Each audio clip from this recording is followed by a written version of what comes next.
Eu defendia ele de todos, sem saber o que acontecia por trás. Eu nunca pensei que ia escrever isso aqui, mas faz 6 meses que descobri e ainda não consigo processar direito. Ainda acordo de madrugada pensando em todos os sinais que ignorei, em todas as vezes que defendi ele quando não devia. A história é sobre meu irmão mais novo, o Lucas. Ele tem 27 anos, eu tenho 32. A gente sempre foi próximo. Crescemos numa família normal, classe média. Pais trabalhadores, presentes. Dividíamos quarto quando éramos crianças. Brigávamos por bobeira como todo irmão briga, mas sempre fomos unidos. O Lucas sempre foi o irmão certinho, o responsável, tirava notas boas na escola, nunca deu trabalho para os nossos pais. Entrou numa boa faculdade, se formou em administração, arrumou emprego logo depois. Eu era mais o oposto. Demorei para me encontrar profissionalmente. Mudei de curso 2 vezes. Trabalhei em vários lugares diferentes antes de me estabilizar. Meus pais sempre comparavam a gente. Por que você não é mais como seu irmão? Vê como ele é focado. E eu aceitava isso, porque o Lucas realmente parecia ter a vida mais organizada que eu. Quando ele tinha 23 anos, o Lucas abriu uma empresa, uma startup de tecnologia, ele e 2 amigos da faculdade. A ideia era criar um aplicativo de gestão financeira pessoal. Eu lembro quando ele contou para a família.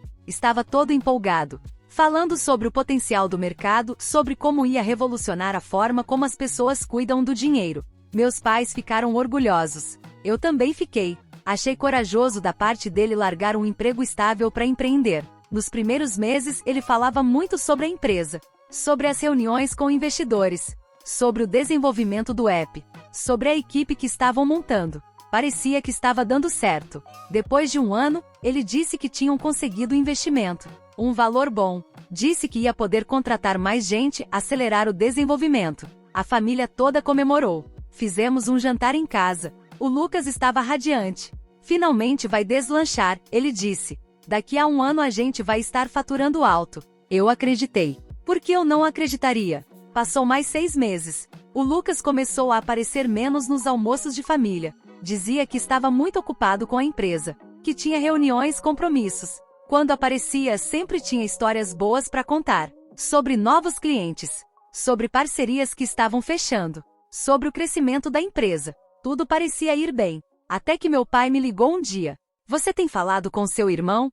Mais ou menos. Por quê? Ele me pediu dinheiro emprestado. Isso me surpreendeu. Quanto? 10 mil. Ele disse pra quê? Disse que era para pagar fornecedor. Que o dinheiro do investimento tinha atrasado, mas ia entrar na semana que vem. E você emprestou? Emprestei. Mas fiquei preocupado. Será que a empresa dele tá bem? Deve estar. Você sabe como é. Fluxo de caixa nem sempre é fácil no começo. Deve ser isso. Mas a preocupação ficou na minha cabeça. 1 semana depois, minha mãe me ligou. Seu irmão te pediu dinheiro? Não. Por quê? Ele me pediu 5 mil emprestados. O que ele disse que era? Também para pagar fornecedor. Disse que o dinheiro ia entrar essa semana. Mãe, ele já pegou 10 mil com o pai semana passada. Eu sei. Mas ele disse que era urgente. Que se não pagasse ia perder um contrato importante. E você deu? Dei. Ele é meu filho. E ele sempre foi responsável. Sempre pagou tudo que pegou emprestado. Eu fiquei pensativo. 15 mil reais em 2 semanas. Parecia muito. Resolvi ligar pro Lucas. E aí, como estão as coisas? Tudo bem. Corrido, mas bem. A empresa tá legal? Tá ótima. A gente tá crescendo bastante. Que bom. Ouvi dizer que você pegou um dinheiro emprestado com os pais. Ele hesitou.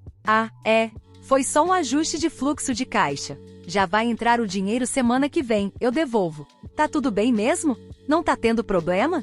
Não, cara. Tá tranquilo. É normal no começo ter esses perrengues de dinheiro. Mas a empresa tá sólida. Beleza. Qualquer coisa, me avisa se precisar de ajuda. Valeu, mano. Passou a semana. Depois 2. Depois 1 mês. O Lucas não devolveu o dinheiro. Meu pai ligou pra ele cobrando. Ele disse que o dinheiro ainda não tinha entrado, mas que ia entrar na semana seguinte com certeza. Passou mais 1 semana. Nada. Minha mãe também começou a cobrar. Ele dava a mesma desculpa. Sempre ia entrar na semana seguinte. Foi aí que meu tio me ligou. Irmão da minha mãe. Você sabe que seu irmão me pediu dinheiro emprestado? Não sabia. Quanto? 8 mil. Meu estômago embrulhou. Ele disse pra quê? Pra pagar folha de pagamento dos funcionários. Disse que o dinheiro de um cliente grande tinha atrasado. E você emprestou? Emprestei. Mas agora tô preocupado. Ele sumiu. Não responde mais minhas mensagens. Como assim sumiu? Parou de responder. Já faz uma semana que mando mensagem e ele só visualiza. Eu desliguei e imediatamente liguei pro Lucas. Caiu na caixa postal. Mandei mensagem. Ele visualizou, mas não respondeu. Tentei de novo. Mesma coisa. Fiquei preocupado. Liguei pro sócio dele, um dos amigos da faculdade. Oi, tudo bem? Sou irmão do Lucas. Tô tentando falar com ele, mas ele não responde. Você sabe se ele tá bem? O cara ficou em silêncio por uns segundos. Você não sabe? Não sei o quê. A empresa fechou. Faz 2 meses. Senti o chão sumir debaixo dos meus pés. Como assim fechou? A gente fechou. Não tava dando certo. Não conseguimos clientes suficientes. O dinheiro do investimento acabou. Mas o Lucas disse que tava tudo bem. Que a empresa tava crescendo. Não tá não. A gente tentou por 2 anos. Mas não rolou. Eu e o outro sócio já arrumamos emprego. O Lucas também. Pelo menos era o que ele tinha dito. Ele arrumou emprego? Foi o que ele me disse. Mas faz 1 mês que a gente não se fala direito. Desliguei completamente perdido. O Lucas tinha mentido. Pra todo mundo. A empresa tinha fechado faz 2 meses e ele continuou fingindo que estava tudo bem. E pior, continuou pedindo dinheiro emprestado usando a empresa como desculpa. Fui até o apartamento dele. Toquei a campainha várias vezes. Nada. Liguei de novo. Caiu na caixa postal. Mandei mensagem dizendo que se ele não respondesse eu ia arrombar a porta. 5 minutos depois ele me ligou. Para de fazer escândalo. Onde você tá? Tô em casa. Então abre essa porta. Não quero conversar agora. Lucas, abre essa porta. Agora. Ele desligou. Mas 1 minuto depois abriu a porta. Quando entrei, levei um susto. O apartamento estava uma bagunça completa. Roupa suja por todo lado. Caixas de pizza vazias. Cheiro ruim. E o Lucas estava péssimo. Barba grande, cabelo desgrenhado, roupa suja. O que tá acontecendo? Ele se sentou no sofá. Não me olhou. A empresa fechou. Eu sei. O seu sócio me contou. Então por que você tá perguntando? Por que você não contou pra ninguém? Por que você continuou fingindo? Ele não respondeu. E o dinheiro? Você pegou o dinheiro com todo mundo da família. 15 mil com os pais. 8 mil com o tio. Provavelmente mais com outras pessoas. Ele continuou calado. Lucas responde. Eu precisava do dinheiro. Pra quê? Se a empresa fechou. Pra pagar dívida. Que dívida? Ele finalmente me olhou. Eu fiz besteira. E então ele contou. Quando a empresa começou a ir mal, há cerca de 1 ano, o Lucas entrou em pânico. Ele tinha colocado todas as economias dele no negócio. Tinha largado um emprego estável. Tinha criado expectativa na família toda. E agora estava falindo. Ele começou a procurar formas de salvar a empresa. De conseguir mais dinheiro. Foi quando conheceu um cara no evento de empreendedorismo. O cara disse que investia em startups. Que tinha interesse no app deles. Marcaram reunião. O cara pareceu interessado. Pediu para ver os números da empresa. O Lucas mostrou. Mas os números não eram bons. A empresa não estava faturando quase nada. O cara disse que não podia investir com aqueles números. Mas que se o Lucas conseguisse mostrar crescimento, ele investiria. O Lucas ficou desesperado. Precisava mostrar crescimento. Precisava desse investimento. Foi quando ele começou a falsificar os números. Criou contas falsas no app. Simulou transações. Inflou os dados de usuários. Manipulou o faturamento. Quando mostrou pro investidor de novo, os números estavam muito melhores. O cara se interessou. Disse que ia investir, mas antes queria fazer uma auditoria. Foi aí que o Lucas percebeu que tinha se metido numa encrenca. Ele tentou enrolar, dar desculpas para adiar a auditoria. Mas o investidor começou a desconfiar. No fim, não rolou investimento nenhum.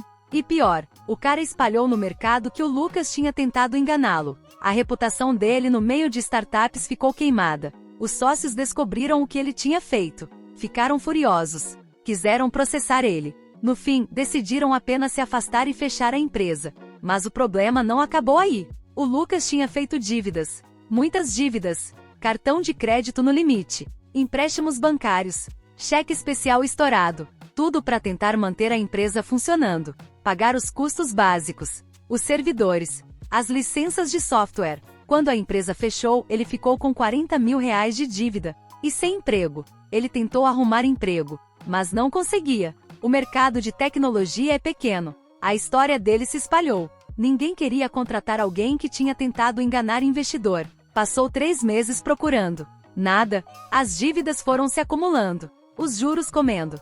Foi quando ele começou a pedir dinheiro emprestado da família. No começo foi só pro meu pai. 10 mil. Ele usou para pagar a parte mais urgente da dívida. Mas não era suficiente. Aí pediu para minha mãe. 5 mil. Também para dívida. Depois pro tio. 8 mil. No total, ele tinha pego quase 30 mil emprestado da família. E não tinha como pagar de volta, porque ainda estava desempregado. Por que você não contou a verdade desde o começo? Porque eu tinha vergonha. Porque eu era o filho certinho, o irmão responsável. Como eu ia admitir que tinha falhado? Que tinha quebrado? Que tinha feito merda? Mas você fez pior ainda. Você mentiu. Pegou dinheiro usando desculpa falsa. Eu sei que fiz errado. Mas eu não sabia o que fazer. Eu tava desesperado. Ele começou a chorar. Eu fiquei ali sem saber o que dizer. Parte de mim tinha pena dele. Parte de mim estava com raiva. E agora? O que você vai fazer? Não sei. Não consigo emprego. Não consigo pagar as dívidas. Não consigo devolver o dinheiro da família. Você precisa contar a verdade pros nossos pais. Não consigo.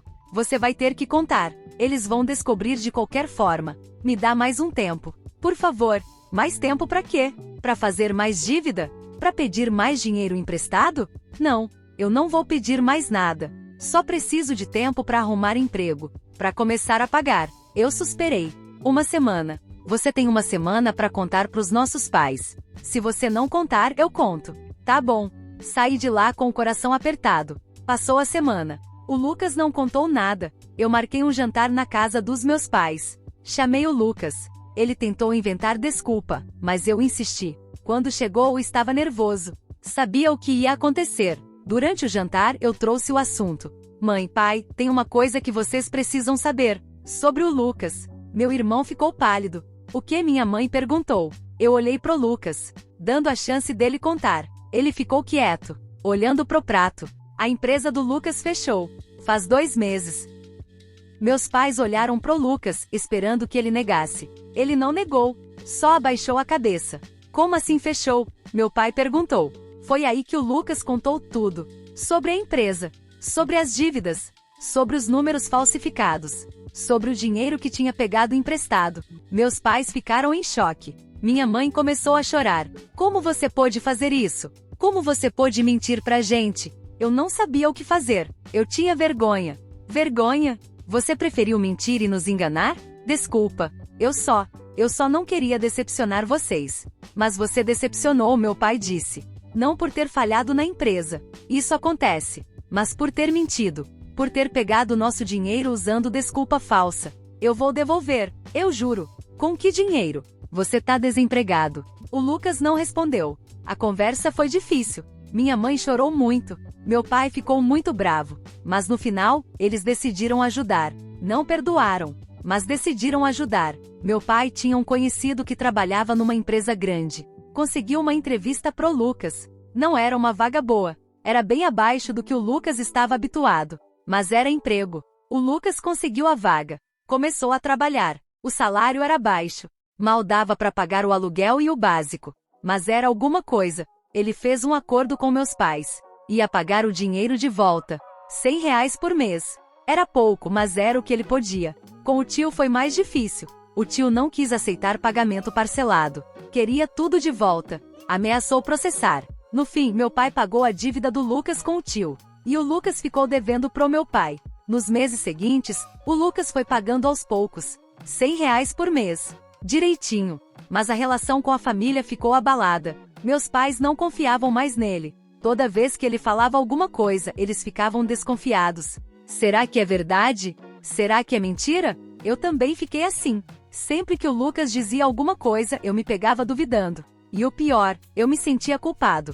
Porque eu tinha defendido ele. Durante toda a vida.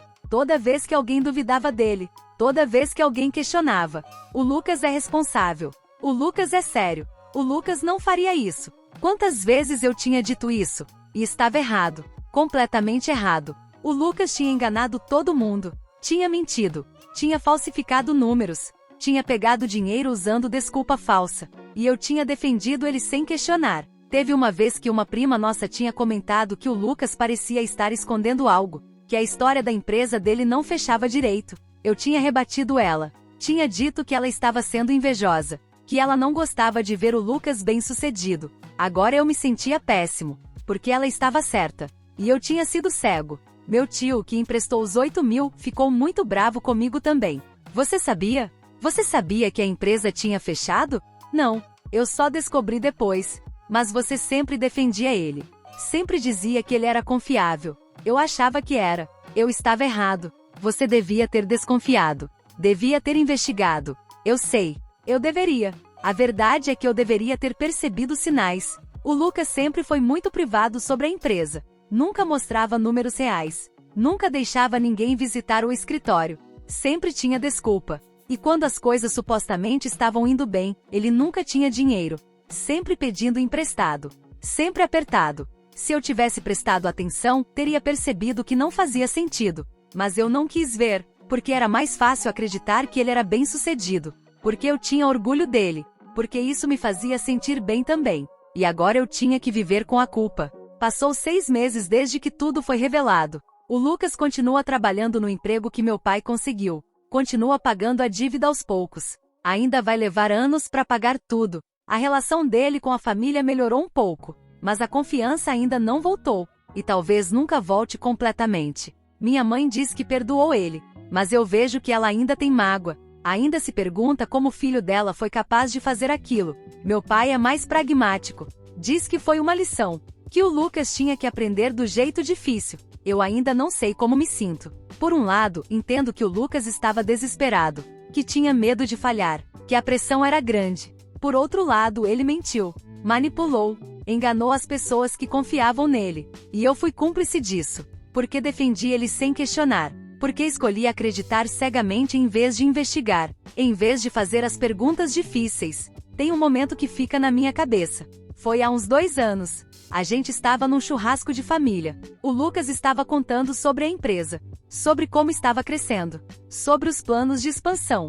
Um primo perguntou para ver o aplicativo. O Lucas deu uma desculpa. Disse que ainda estava em versão beta, que não estava disponível publicamente ainda. O primo insistiu. Disse que queria ver mesmo assim, só para ter uma ideia. O Lucas ficou desconfortável. Mudou de assunto rapidamente. Eu percebi o desconforto, mas não falei nada. Achei que ele só não queria mostrar porque era perfeccionista, porque queria que estivesse perfeito antes de mostrar para os outros. Mas não era isso. Era porque ele estava mentindo. E quanto menos as pessoas vissem, menos perguntas teriam. Se eu tivesse prestado atenção naquele momento, se eu tivesse feito perguntas, talvez tivesse descoberto antes. Talvez tivesse impedido que ele se afundasse mais. Mas eu não fiz, porque confiei cegamente. E agora aprendi da forma mais dolorosa que confiança cega pode ser perigosa. Que mesmo pessoas que a gente ama, pessoas que a gente acha que conhece, são capazes de coisas que a gente não imagina. E que defender alguém sem questionar, sem investigar,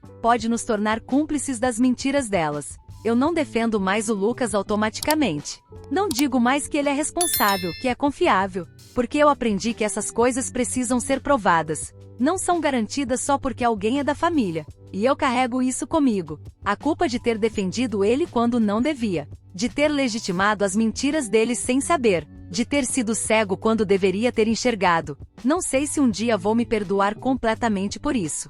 Só sei que daqui pra frente vou ser diferente. Vou questionar mais. Vou investigar mais. Vou confiar menos cegamente. Porque aprendi que às vezes, as pessoas que a gente defende não merecem defesa. E que estar do lado da família não significa estar do lado da verdade.